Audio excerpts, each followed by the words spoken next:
Hola navegantes, yo soy Maggie y les doy la bienvenida a este viaje muy argentino.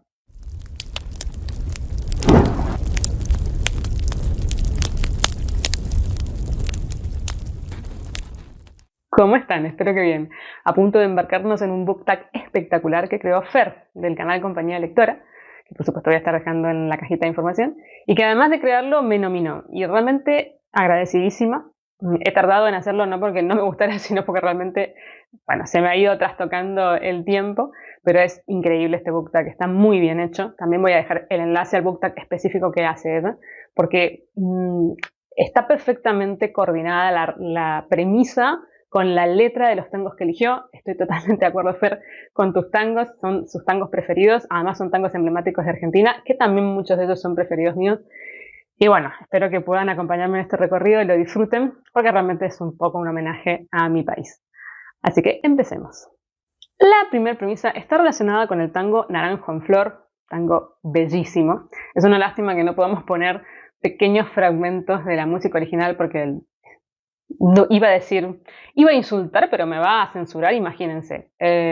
YouTube no nos permite, por derechos de autor, colocar obras que sean muy reconocidas, así que bueno, una pena. Y la premisa es historia de desamor. Bien, en este caso traigo un libro que, Fer, por favor, no es a propósito, no es que me esté burlando de vos, porque sé que es un libro que no te ha gustado nada, pero para mí sí es un libro espectacular. Desierto sonoro de Valeria Luiselli. La primera premisa y yo ya contesto un libro que a vos no te gusta. Para mí, Desierto sonoro me gustó muchísimo en su momento cuando lo leí, sigue gustándome un montón en mi recuerdo. Me parece un libro espectacular por múltiples factores. Hay un video específico que he hecho, una reseña específica sobre este libro, que lo voy a estar dejando por acá. No voy a hablar en particular sobre el libro porque realmente tiene mucho que comentarse, incluso a nivel musical, porque este título, digamos, no es aleatorio, está muy relacionado a lo que nosotros llamamos en música paisaje sonoro, que es todo este sonido ambiente que nos rodea, y Desierto sonoro es, además de muy metafórico, está perfectamente puesto para lo que ella quiere relatar en esta novela, que es un viaje que emprende una familia ensamblada, padre, madre con dos hijos, cada uno de su lado, desde Nueva York hasta la frontera con México, porque ambos padres son documentalistas sonoros, justamente, y están haciendo cada uno una investigación que está un poco relacionada con la frontera, los une de alguna manera. En el caso de ella, tiene que ver con los inmigrantes ilegales mexicanos que cruzan la frontera, sobre todo niños, y en el caso de él, con las culturas indígenas perdidas y que tuvieron sus últimos asentamientos en el desierto. Ambos lo que quieren hacer es ponerle sonido a esas voces que han sido calladas o están calladas. De ahí también un poco la idea de desierto sonoro, ¿no? Aquello que no suena, ese paisaje sonoro que no está, que no nos quieren dejar escuchar. Más allá de eso, esta pareja tiene problemas, está transitando una ruptura o la decisión de cada uno seguir por caminos diferentes, con todo lo que eso implica. Entonces el hilo conductor, que en realidad son varios, porque es una novela que trata de muchísimas cosas al mismo tiempo, pero un poco el hilo conductor también es esta idea del desierto sonoro, que significa dejar la música de la cotidianidad de una vida, ¿no? De vidas compartidas. Vuelvo a decir que el título está muy bien puesto, es muy metafórico y sobre todo para los músicos es muy significativo, así que para mí un libro especial y muy interesante. La segunda premisa es el tango Se dice de mí, personaje femenino singular. Bien, y traigo dos que son muy singulares. La primera opción es Olive Kitteridge, de la escritora estadounidense Elizabeth Strout. Bueno, he hablado también muchísimo de este libro porque realmente me gustó, pero terriblemente. Fue uno de mis preferidos del año pasado. Este y su continuación, que nunca me acuerdo si es Luz de Febrero o Luz de Agosto, pero bueno, lo voy a estar dejando por acá. Y qué decir de Olive. Es una maestra de matemática de un pueblo muy pequeño perdido ahí en el linde entre Estados Unidos y Canadá, que tiene un clima muy agreste. Por lo tanto, también las personas y las personalidades de ese lugar poco condicen con el clima. Además es un pueblo muy chico, así que son pocas personas, y todas estas personas de alguna manera están nucleadas por Olive, porque al ser maestra del instituto conoce a casi todo el mundo. Lo que es muy interesante de este personaje es que es muy humano. Es una persona que tiene muchos claroscuros, que tiene muchas pujas internas, que por momentos uno está totalmente de acuerdo con ella, por momentos todo lo contrario. Y eso es lo que le da el interés, porque justamente no es un personaje blanco-negro, que yo detesto ese tipo de creaciones de personajes, me parecen muy básicos.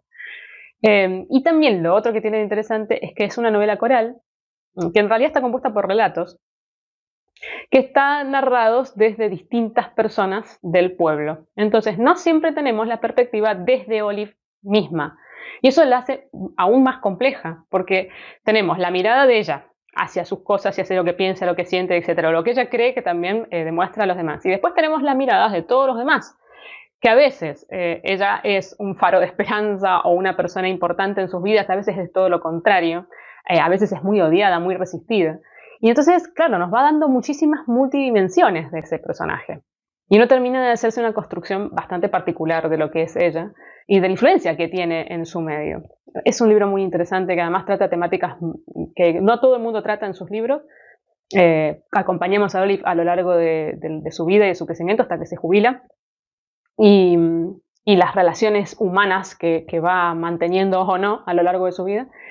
Y se habla sobre alcoholismo, sobre drogadicción, sobre suicidio, sobre la vejez, sobre enfermedades, bueno, varias temáticas que las trata muy profundamente Elizabeth Strout. Además tiene una forma de escribir que parece aparentemente muy sencilla, pero tiene muchísimas capas. Es un libro, la verdad, que espectacular. Y además con un personaje fuerte, fuerte, que eso es lo que es interesante.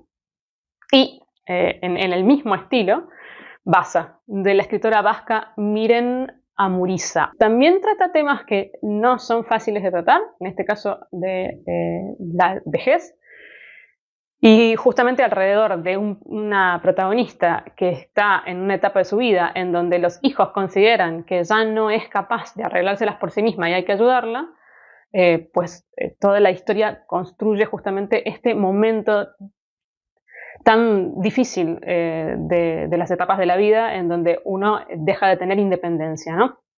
Y al mismo tiempo también te posiciona desde el punto de vista de los hijos, en donde yo, la verdad que me vi bastante identificada, que llegamos a cierta edad en donde tenemos que ser un poco sostén de nuestros padres y hay que saber a dónde está el límite, ¿no? Entre ser sostén e invadir. Y está muy bien narrado porque la autora nunca se pone del lado de nadie. O sea, es totalmente objetiva en lo que cuenta. Y entonces uno, dependiendo de desde dónde se posiciona, entiende todas las voces. Tanto la de la madre de la historia, que no quiere saber nada con que se metan en su vida y quiere seguir haciendo las cosas como siempre, de forma independiente y no teniendo que responder ante nadie. Y también desde, sobre todo, la hija mujer, que está muy angustiada porque no quiere que a su madre le pasen cosas malas, pero no entiende que está invadiendo a la madre de alguna forma. Es un libro que a mí por lo menos particularmente me dejó muchísimo y también con una protagonista que lo mismo que pasa con Olive, hay momentos en que uno la entiende perfectamente, momentos en que uno dice por qué está pensando esto, por qué hace tal cosa, en que es odiosa realmente y también eso la hace muy humana. La premisa 3 está relacionada con el tango Cambalache, libro desesperanzador. Bueno, y se me vino a la cabeza El corazón es un cazador solitario, de la escritora estadounidense Carson McCullers. Este libro, sí, yo creo que algo para mí me transmitió fue la desesperanza. La historia es una novela coral que tiene como hilo conductor a un protagonista muy particular porque es sordomudo y todas las personas que lo rodean creen que en él tienen un interlocutor válido, simplemente porque se sienten escuchados, aunque suene paradójico. Y entonces todos los personajes que él vive en una casa de pensión, y los personajes que habitan esa pensión, ya sean los dueños de la pensión u otros inquilinos, en algún momento siempre pasan por la habitación de él y le cuentan sus problemas, se abren emocionalmente. Entonces es muy interesante porque a través de él vemos las historias de todos los demás. Que además lo curioso que tienen es que para cada uno de ellos él representa algo. Por supuesto son proyecciones de cada una de estas personas. No es la realidad. Este pobre personaje también tiene muchos problemas propios que nadie es consciente de ellos. Y es muy interesante porque ahí está esta idea, digamos, de qué es ser escuchado y qué significa dialogar, qué significa comunicarse con otros. Y Si la percepción además que nosotros tenemos del otro es la real o es la que nosotros le ponemos al otro, si realmente podemos ver a los demás, si estamos abiertos a ver quién es el otro de verdad y no lo que nosotros creemos o nuestras ideas. No, esta idea de la soledad que existe realmente en donde todos aparentemente estamos en comunidad, pero estamos solos. Y cada una de estas personas representa alguna temática muy chocante para la época, ¿sí? Porque habla de racismo, habla de feminismo, habla, bueno, obviamente machismo también, habla de injusticias sociales, habla de comunismo, y eso es una cosa muy, muy increíble para la época. Y realmente es un libro que tiene muchísimo, muchísimo para sacar, con reflexiones muy profundas sobre muchísimas cosas y con una desesperanza, porque finalmente ninguno de esos personajes realmente puede encontrarse a sí mismo, que es lo que están en esa búsqueda todos, y al final nadie puede conseguir nada. O sea, esa sensación de ¿para qué todo esto? Que es, bueno, te deja un poco devastado cuando lo terminas de leer. La premisa 4 está relacionada con el tango Volver, y es un libro nostálgico. Bueno, a mí la nostalgia en los libros me encanta. La nostalgia me gusta como premisa de los libros. No vivirla en mi vida, pero sí leerla. Así que tengo varios libros que me transmiten por lo menos eso. Y generalmente cuando me transmiten nostalgia, suelen ser libros que después son libros preferidos o favoritos. En este caso, inmediatamente se me vino a la cabeza Mi Antonia, de la escritora también estadounidense Willa Cather. Porque para mí Mi Antonia es nostalgia pura. Es nostalgia de un tipo de vida X, de un tipo de paisaje, de la niñez, de lo que se pierde cuando uno crece, de las amistades que se hicieron cuando uno era chico y cómo eso va cambiando a lo largo de las distintas etapas de la vida y de los caminos que decidimos recorrer. El final de Mi Antonia es, pero nostalgia total, realmente es muy emotivo. A mí particularmente me hizo lloriquear y todo, me pareció bellísimo, porque además es un libro que tiene muchas descripciones de paisajes, o sea, un libro que tiene un marco de la naturaleza que está totalmente interrelacionado con lo que describe, porque ese tipo de naturaleza es muy difícil, con climas muy fríos en invierno, con muchísimo, además, trabajo humano para poder salir adelante. Es la zona de los pioneros, ¿no? Entonces, ese tipo de paisaje o ese tipo de naturaleza influye terriblemente en el carácter de los personajes y en lo que los personajes pueden o no hacer, lo que significa salir de ese lugar, a lo mejor e irse a la ciudad, la idiosincrasia de esa gente que como no tenía nada y vivían ahí poco menos que un habitante cada, no sé, 1000 kilómetros cuadrados, entonces la comunidad era muy cerrada, pero también de mucha comunión, o sea, se ayudaban muchísimo entre ellos, era como una gran familia. Y con todo lo que eso implica, ¿no? Es el tipo de lazos que uno puede hacer en esa comunidad específica. Bueno, digamos que no es un accesorio el tema de descripción de los paisajes. Entonces, realmente, para mí es un libro bellísimo. O sea, no solamente es un libro que me parece interesante a nivel de lo que cuenta, sino también bellamente escrito y muy poético y muy nostálgico. Tiene muchísimas cosas buenas, mi Antonia. Así que este es el libro que particularmente elijo para esta premisa. La premisa 7 está relacionada con el tango As de Cartón. Es un narrador no confiable. Bueno, traigo también dos opciones. Las dos son para mí muy particulares. La primera es El Cuarteto de Alejandría, del escritor británico Lawrence Durrell, que es el hermano de Gerald Durrell, escritor del cual yo he hablado muchísimas veces. Bueno, esta tetralogía o este cuarteto lo hizo muy famoso a Durrell y lo posicionó así como entre los escritores importantes de la mitad del siglo XX. ¿Y qué tiene de interesante? Que cuenta una misma historia de distintas maneras. ¿Por qué? Porque dependiendo de la persona que cuenta la historia es como la subjetividad, digamos, de lo que sucede. Empezamos con el primero, que es Justin, después viene Baltasar, Monleaf y el que cierra es Clea. Cada uno de estos personajes es un grupo de amigos que viven en Alejandría y que tienen lazos muy intrincados entre sí y que sucede una tragedia. Y cada uno de ellos vive esa situación de una manera muy, muy personal. Entonces, en el primer libro te cuentan esta historia desde el punto de vista de Justin. Y es un punto de vista X. Bueno, uno lee la historia piensa que las cosas han pasado de una determinada manera, conoce a los demás personajes, a los demás amigos, a través de Justine, cree que son de una forma determinada, hasta que pasas a la novela que sigue, que es Baltasar. A ver, sí, Baltasar. Y resulta que toda esa historia da un giro de 180 grados, porque para Baltasar todo es diferente a cómo lo vivencia Justine. Incluso, obviamente, Justine te habla de Baltasar y Baltasar no se siente como ella lo vivencia. Entonces la historia cambia totalmente, sigue siendo la misma, pero el porqué es otro. Y para Baltasar las cosas han pasado de una manera X muy distinta como te lo ha contado en el primer libro. Y después pasa a otro personaje, que es Moonleaf, que es un personaje central, digamos, en esta historia, que también te cuenta las cosas de una manera muy distinta. Porque para él las cosas también han sido totalmente diferentes. Esto es lo típico de que hubo un accidente o pasa cualquier cosa, hay 300 testigos y cada uno te da una historia distinta. Bueno, es lo mismo, la misma idea. Y lo interesante es que siempre te narra el mismo momento en el tiempo y el mismo momento específico los tres primeros libros. Y cómo es realmente genial cómo el autor cambia la historia de tal forma que realmente parecen libros diferentes, o sea, parecen novelas cerradas distintas. Hasta que finalmente llegamos al último, que es realmente el desenlace, porque avanza un poco en el tiempo y da una mirada un poquito más panorámica de la situación, a pesar de que de todas maneras pasa por otro personaje. Me van a decir que los narradores poco confiables, realmente. Y finalmente llega un punto en que, porque además uno lee la primera historia y dices, muy bien, lees la segunda y dices, no tiene nada que ver esto. Me quedo con la segunda. Lees la tercera y dices, no me quedo ni con la primera ni con la segunda. Entonces ese juego que hace todo el tiempo con el lector es terriblemente interesante y también te da esta idea de que no existe la verdad, ¿sí? Sino que existen verdades subjetivas.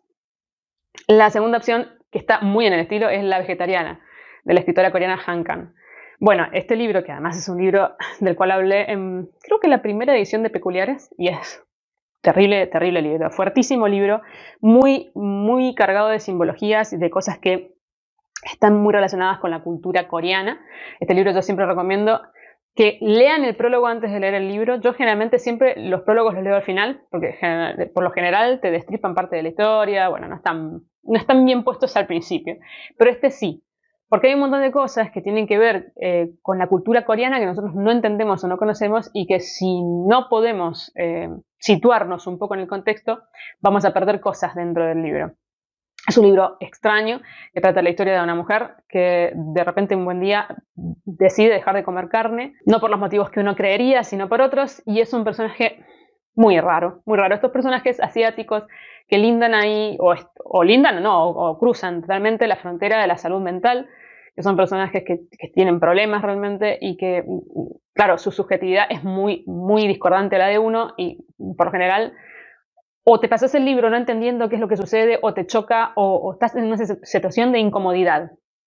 Pero lo que tiene de interesante este libro es que la mujer que de repente decide dejar de comer carne por razones muy extravagantes, nunca es contada la historia desde ella. Está dividido en tres partes. La primera la cuenta el marido, la segunda el cuñado y la tercera la hermana. O sea que nosotros nunca tenemos la visión desde ella. No sabemos qué piensa realmente el personaje, qué siente, por qué hace las cosas que siente, sino lo que creen los demás que pasa. Cómo los demás vivencian toda la situación y piensan que, o sea, justifican lo que ella está haciendo. Y entonces eso hace que nada sea confiable. Porque nosotros nunca vamos a tener la perspectiva desde adentro. Que también, como la historia es muy extraña y muy extravagante, uno se queda con un montón de preguntas. Es un libro no para gente que aguante cosas muy terribles. Porque realmente el cierre del libro, el día de hoy que me lo acuerdo, y es muy visceral. Bueno, la premisa 6 está relacionada con el tango 1, novela que te gustaría olvidar para volver a leer.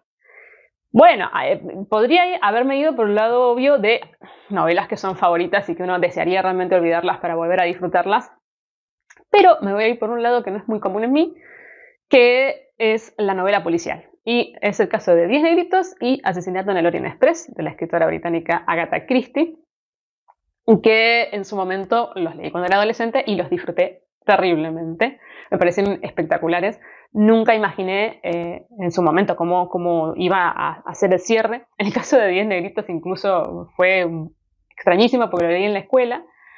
Fue una lectura de la secundaria y yo ni siquiera sabía que era un policial. Yo empecé a leer el libro y me fui por el lado de lo esotérico. Entonces, cuando termina el libro y está la explicación de quién es el asesino, etc., fue pero como si se me explotara la cabeza. Y en el caso de Lorien Express, ya sabía quién era Agatha Christie y iba con conocimiento de causa, y la verdad que me pareció espectacular. Además, a mí particularmente Poirot es un personaje que me gusta mucho. Después he leído otras cosas de Agatha Christie. Y bueno, realmente lo que tiene de malo la novela policial o las novelas de misterio, los thrillers, es que una vez que uno ya conoce la trama y que ya sabes cuál es el desenlace, pues no las puedes volver a leer. Mi madre, que es fanática de las novelas policiales, vuelve a leer novelas policiales. No sé cómo hacer. Porque realmente se quita toda la gracia. La gracia está justamente en no saber cómo es el desenlace. Así que sí que serían libros que me gustaría olvidármelos.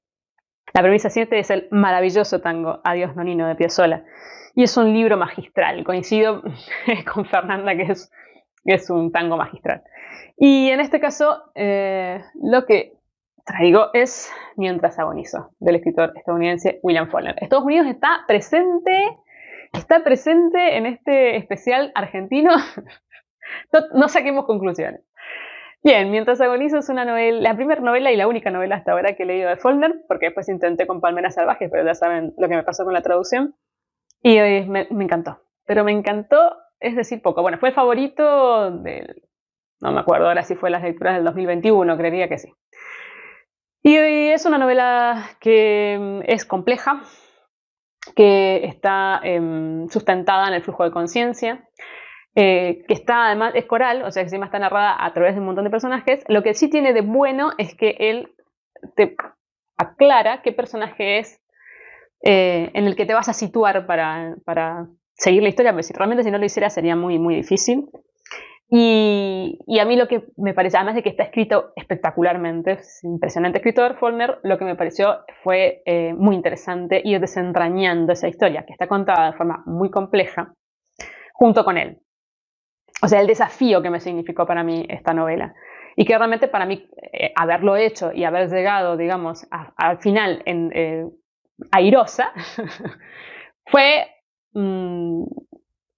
una sensación muy particular. Además de que realmente me gustó muchísimo, la historia me parece impresionante, otra historia que está enmarcada en el sur y que parte de la muerte de la matriarca de una familia, que no estoy, digamos, spoileando nada, es así como empieza, y la decisión de esa mujer de que ser enterrada en su pueblo de origen, que queda lejos de donde ella vive, y toda la familia teniendo que cumplir esa última voluntad, que casi parece a propósito, para hacerles la vida imposible a la familia, y todo lo que significa ese viaje, lo que significa llevar a la mujer en el féretro, y bueno, realmente es increíble. El hilo argumental es espectacular, pero es increíble cómo él va desarrollando estos personajes que son tan complejos y también esta crítica que hace del sur y de esta sociedad por momentos, además de muy cerrada, muy ignorante.